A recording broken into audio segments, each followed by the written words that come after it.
ভোজবিলাস রান্নাঘরে সুস্বাগতম। প্রথমে আমি এখানে একটি কড়াই নিয়েছি, এবার আমি দুধটা ছেঁকে নিব। এখানে আমি গরুর দুধ নিয়েছি 1 লিটার। এখানে আমি দুধটা একবার ফুটিয়ে নিব। ভিউয়ার্স, এখানে দুধটা কিন্তু অনবরত নাড়াতে থাকতে হবে যেন এখানে সর না পড়ে যায়। দুধে যদি সর পড়ে যায় তাহলে কিন্তু ছানাটা কম হবে, তাই অনবরত নাড়াতে থাকতে হবে। দেখতে পাচ্ছেন যে আমার দুধটা একবার ফুটে উঠেছে কিন্তু। এবার আমি গ্যাসটা বন্ধ করে দুধটা নামিয়ে একটু ঠান্ডা করে নেব। ভিউয়ার্স, এবার আমি দুধটা কেটে নেব। দুধটা কাটার জন্য এখানে আমি ছানা কাটা জলটা ব্যবহার করছি।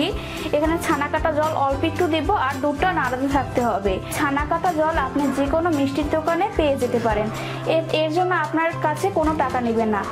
আমার বাসার কাছে একটা মিষ্টির দোকান আছে, আমি সেখান থেকেই ছানা কাটা জলটা নিয়েছি। আমার কাছে এই প্রসেসটাই ভালো লাগে, তাই আমি এভাবেই ছানাটা কেটেছি।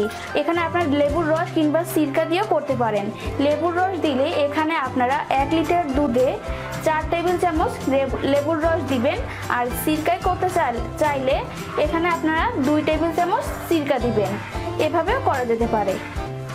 দেখুন ভিউয়ার্স, এখানে আমার ছানাটা কিন্তু কেটে গিয়েছে আর আমার জলটাও কিন্তু সবুজ হয়ে গিয়েছে।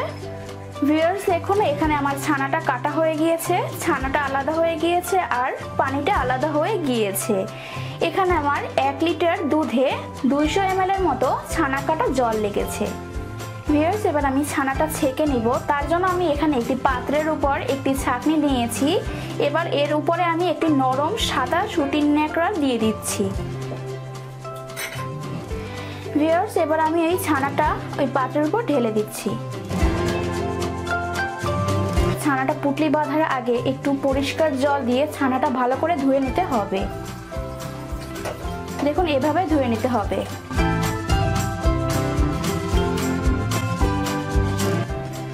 এবার 4 কোণা একসাথ করে একটা পুটলির মতো করে আমি ঝুলিয়ে রাখবো 2 ঘন্টার জন্য।